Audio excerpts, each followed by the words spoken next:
guest today, Martin Keaney, is a member of the Columbia Rotary Club, so he is a fellow Rotarian with us. He's also a resident of Northeast Columbia. Marty is a graduate of the University of South Carolina, where he was a math education graduate. He subsequently, after completing naval ROTC at the university, departed on a 28-year career in the United States Navy, where he was a helicopter pilot. He served as commanding officer of the helicopter and submarine squadron, and he was also the commanding officer of a aircraft carrier. And he finished his career working in the office of the Chief of Naval Operations, where he was responsible for global force disposition, planning, and execution. After he retired from the Navy after 28 years, he joined the Dell-X Corporation, which is specialized in supporting the Department of Defense and NASA in the U.S. Aerospace efforts. Probably you all know that, maybe you don't, that the aeronautical industry is now a $17 to $22 billion industry in the state of South Carolina. It is big business. And Martin is on the cutting edge of that, and he is now, of course, the executive director of the University of South Carolina's Ronald E. McNair Center for Aerospace Innovations and Research.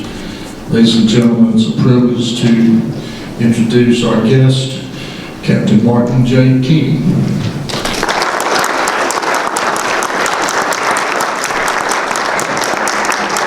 Well, good afternoon, everyone. I hope you can hear me okay. It's nice to see some golfing friends and some other folks. I see some Richland 2 folks we're working with. Before I start the presentation, and I'll go through it quickly, if you have questions, please feel free to ask at any time.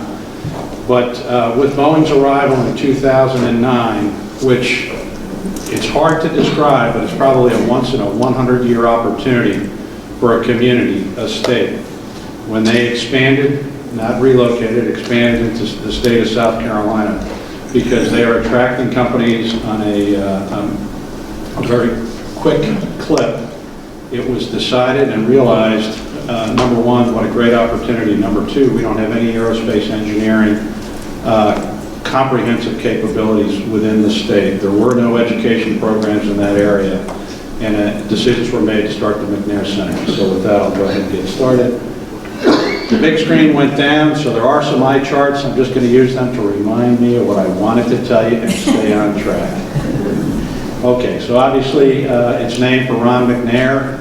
We really think what a great opportunity to have a favored son from the great state of South Carolina, from a small town, who frankly never let anybody tell him he couldn't do something. He just quietly went about it. Considering the very large population of underrepresented folks from poor backgrounds in this state, it's a great role model and inspiration. We don't want to lose that as we go forward. That really is an eye chart. So with that in mind, we put the center together.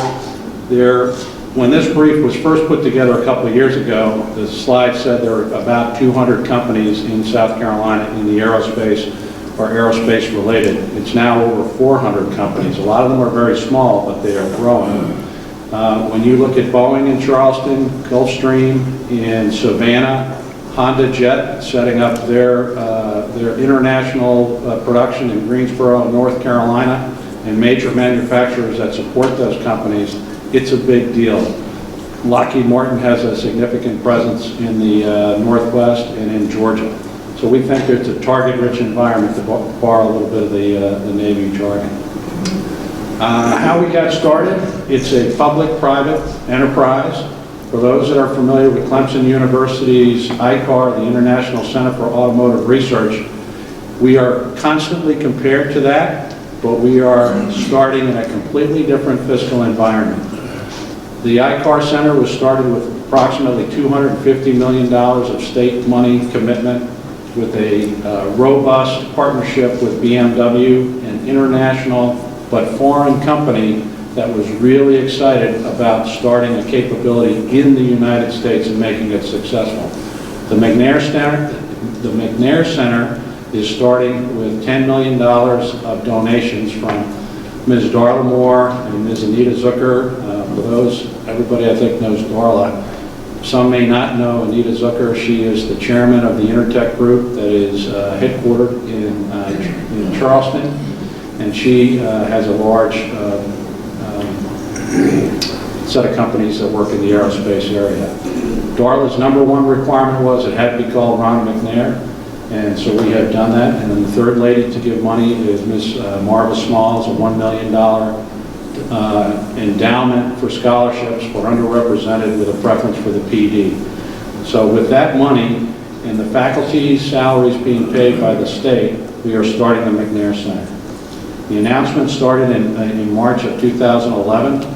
So I will tell you that Ms. Moore is not a patient lady, so I'm really glad to be here today to tell you that we're open for business, and it's only been since January that I can say that, this January.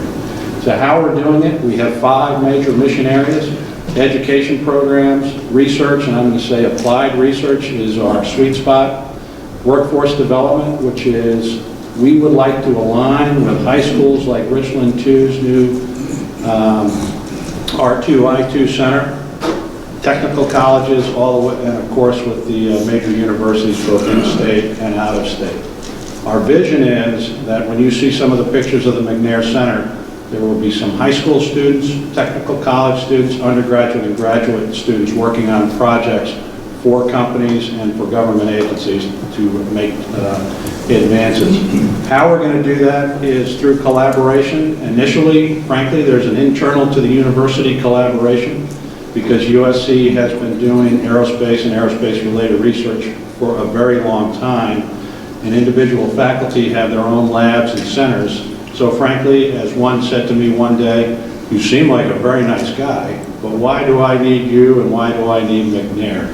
And it's a very fair statement. They have been finding their own sources of funding to support their research and their students.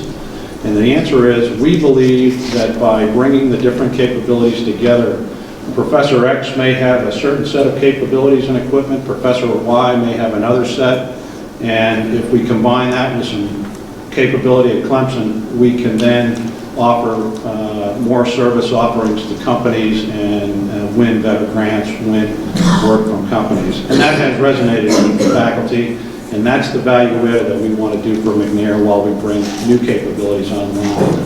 On the education program, we are starting the aerospace engineering degrees here at USC. There is a master's now. There's an engineering master's, which is focused on taking an engineer and making them able to go to the corporate suite. There's interdisciplinary education focus on all of these, and we'll talk more about those in a little bit. The workforce development I just described, I've been out meeting with technical college leaders, because frankly I want to use some of the capabilities they have, and they want to use some of the capabilities we have, and to make relationships so that we can hopefully align the education programs. Wouldn't it be great if somebody who graduates from Richland 2 in their engineering excellence program has taken a couple of the courses that were aligned and designed so that they would get credit at USC to come right into the engineering, or if they go to Midlands Tech or Greenville Tech, something along those lines, that the courses they took, they get credit for that.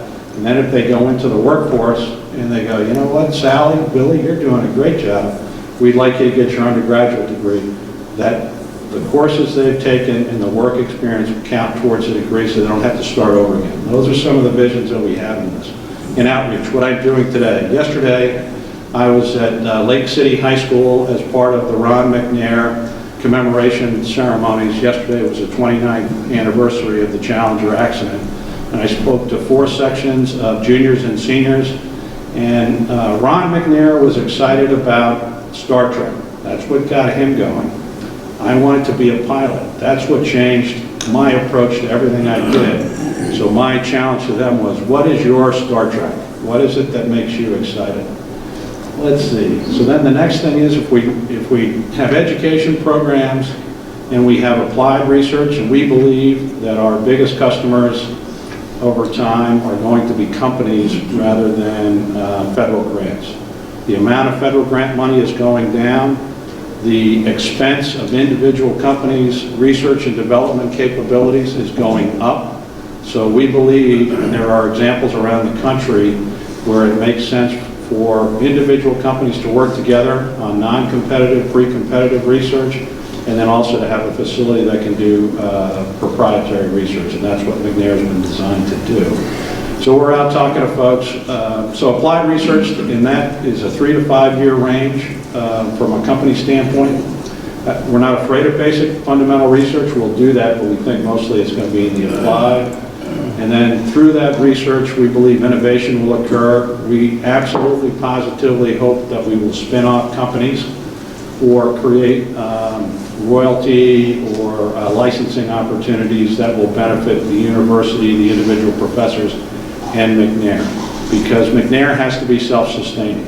We'll talk about that a little bit more down the road, just because of the fiscal environment we're in.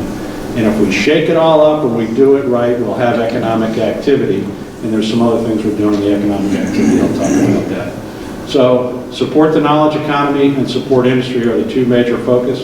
Down in the lower right-hand side, composite material, manufacturing, design, the computational piece, testing, certification are the current core capabilities in McNair. The university has larger aerospace, but those are the ones we have established relationships.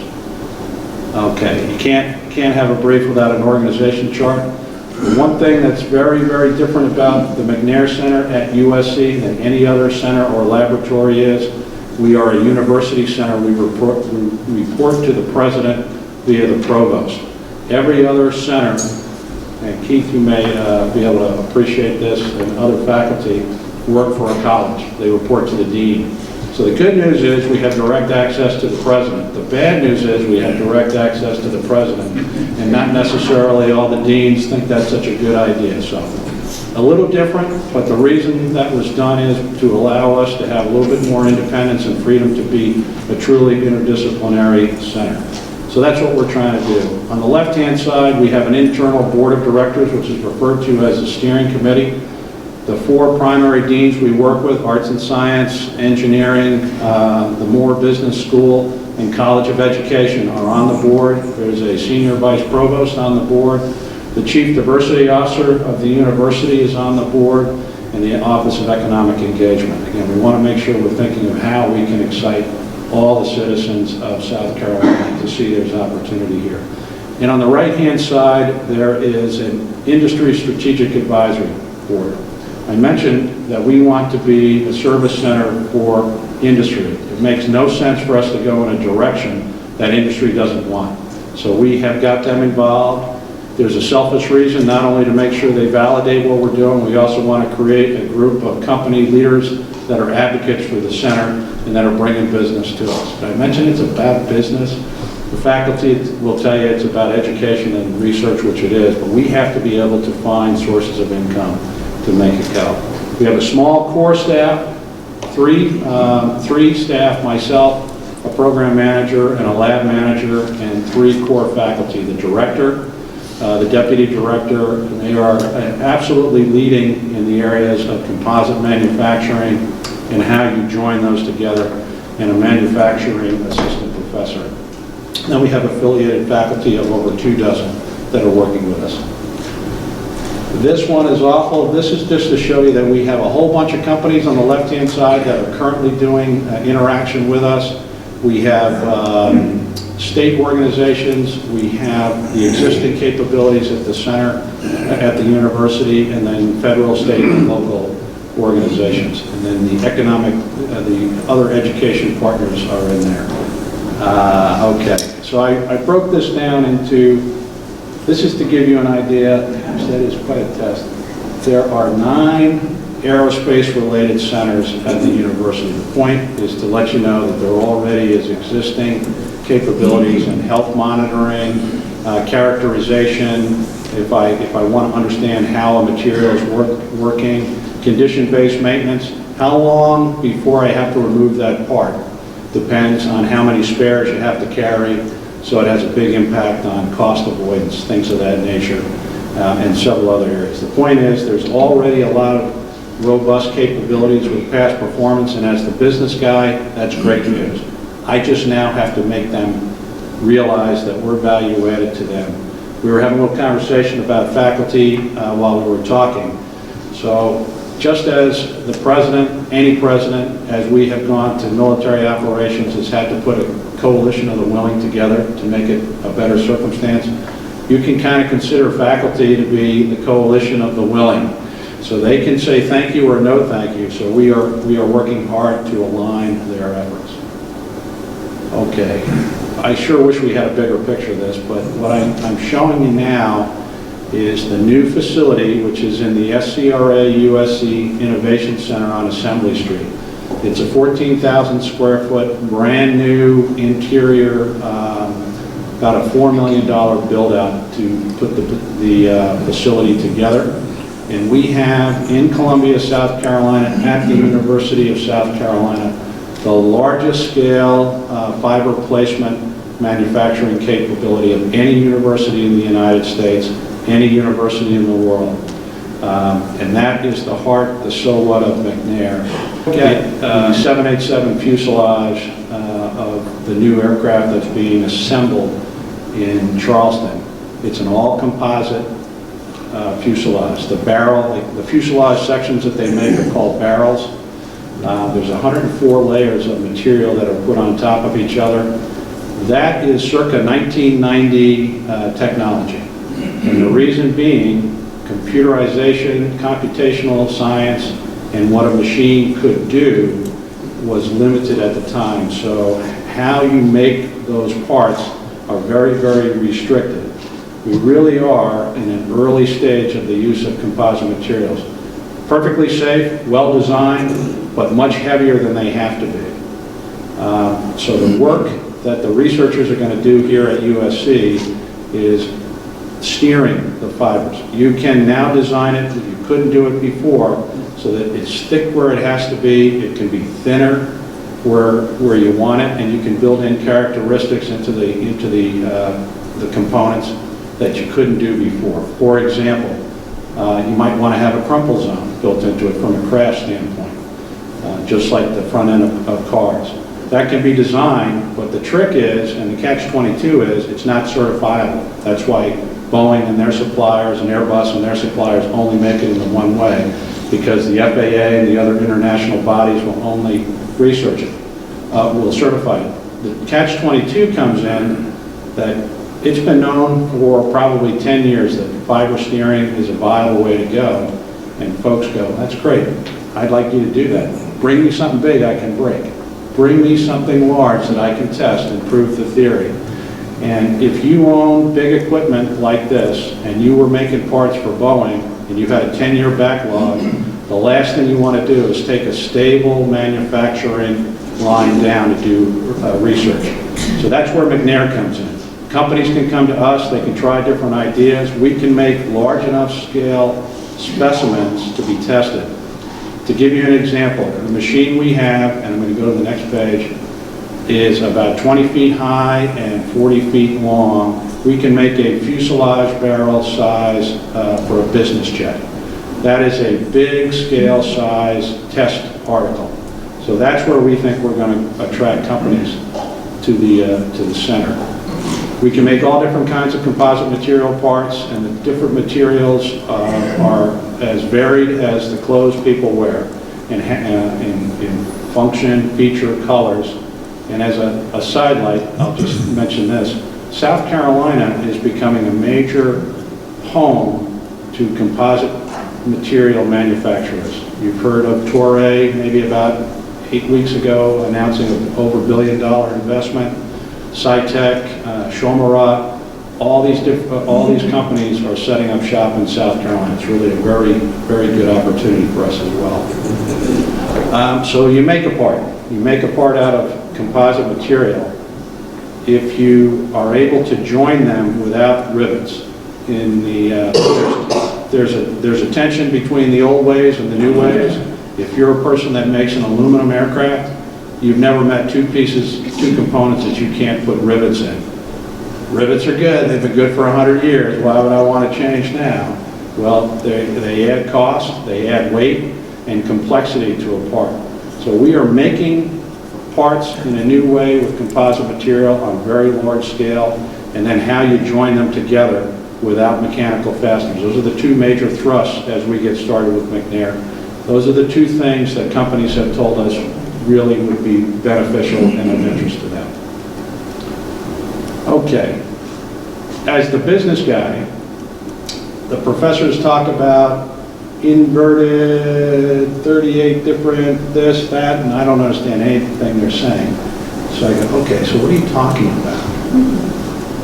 I'm talking about being able to, oh, okay, health monitoring, how long a part will last, what the behavior is. So what we have done is we've translated faculty, scientists, geek speak into service offerings that companies can understand more readily. And it's really worked well. We've been out at trade shows. Just by looking at the list of potential services, material characterization, material testing, part computational design, we've had companies come over to us and talk, and we've gotten relationships started. Let's see.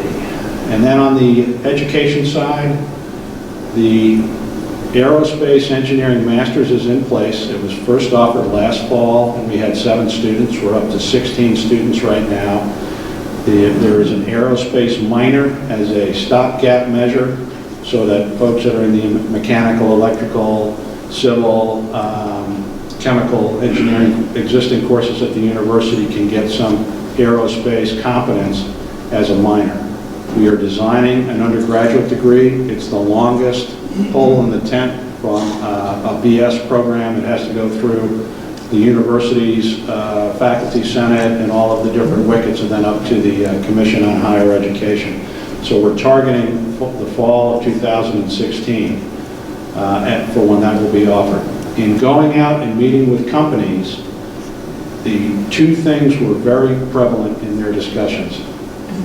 Great young folks arrive at company being hired, whether it's right out of high school, technical college, or a full-fledged undergraduate engineer from any university, and they don't know a thing about how automation works, the logic of the manufacturing process, and they are not current on leading professional engineering software programs. And we found that to be the case at USC. There was no manufacturing competence being taught, and the types of software that were being taught are frankly an older generation. So what we have done is we have brought in the #1 aerospace engineering computational design programming, and that first course was offered this January. We took the folks on our advisory board and individual conversations said, hooray, that'll be fantastic. We've also designed and are getting approval for a manufacturing minor so that when they do walk out, they are capable and they can more quickly become value added and valuable to their companies. And this is kind of a struggle, and for those that have been faculty at a major university, is that education or is that training, and whose responsibility it is? And our answer is we are trying to make the most competitive graduates so they get hired. That's the bottom line, and when you take it from that approach, it makes perfect sense. We've had some companies say, if you get this put in place, we'll offer your folks a job a year in advance, because that's how important it is. So we think we're on the right track. So we have a minor, we have a master's program, we have a PhD offering, but it's a mechanical engineering with an aerospace focus. If you want to be a doctor of aerospace engineering, you want it to say aerospace engineering. So we're working through that as well. So we think on the education program that we've got the right mix of things that are responsive to industry, and are, as Darla Moore likes to say, I want South Carolinians to be educated in South Carolina, and I want them to have good jobs so they stay in South Carolina. So that's a focus that we're trying to do. And I believe, the last one is on the economic activity side. Last August, we had the first statewide South Carolina Aerospace Industry Conference and Expo. There have been pockets around the state, but there's never been one. We had very modest hopes for it here at the Columbia Metropolitan Convention Center. We were hoping to get about 200 people and maybe a dozen exhibitors. And there is a South Carolina Aviation Association has an annual dinner and they get about 125 people. Well, we had 400 people, we had 31 exhibitors, and the dinner was sold out. So we are very encouraged by that. It certainly suggests that there's a pent-up demand here for that type of support of industry in the state. So it's being repeated this coming August, and it's gone to 2 days with a research track and a workforce development education track to support the different companies, and there'll be a dedicated exhibit hall instead of exhibit halls exhibits throughout the halls. And then the other aspect, because I'm an old Navy guy, the colonel will understand, the other gent in his BDUs, I'm being asked to do something. What am I being measured against? What's the standard? So I went and we asked, has there been an aerospace industry economic impact study? And frankly, there had not been one. There had been more narrow scopes. So we commissioned an impact study with New Carolina, now referred to as the South Carolina Council on Competitiveness, and the Aeronautics Commission. And as Doug mentioned, it is the #1 growth industry in the state. $17 to $22 billion. Why that range? We had 3 categories, and there was peripheral was the third category. And those were companies that had aerospace, but it wasn't a significant part of aerospace, but it might be a company like Booz Allen Hamilton or SAIC in the state. So it was a significant amount of money, professional services, consulting. So $22 billion, it's growing at a rate 8 times any other sector in the state. It has the highest paying total compensation average of any industry in the state of South Carolina. I think it was $77,000 a year. General manufacturing, all other manufacturing jobs are at about $44,000. So we really believe it's an industry that we want to nurture and continue to grow. It was more on the line of almost 600 companies when you look at 5 employees and below. So Boeing is doing what the state had hoped it would do. It is attracting high-quality jobs and high-quality opportunities to the state. And we're trying to do our part to be part of the state strategy to be able to support and grow that industry. And I think we have a couple minutes for some questions. The South Carolina Aerospace Conference Yes. scheduled for August, is that going to be open to students, high school students, or is that more college level? It's open to anybody who wants to come and that has an interest in aerospace. There is a cost for, I will tell you, we were envisioning older guys. Let's have a conversation on the side. Maybe we can find a way so some select high school students get in there without having a cost to it. Yes, sir. Yeah, what's the future of air travel? I mean, are airplanes going to get bigger and bigger and pack us in more tightly? You know, the discussions that I hear is the big ones are not as efficient. If you could take off, refuel, and keep going, they would be. But that's why the 787 is about the right size from an efficiency standpoint. That's what the Airbus A380, which is bigger than the 747, has had disappointing sales. And the 747 is declining in the number of sales that they're having. That 787, 777 are about the right size at being big. Well, thanks everybody. I appreciate it.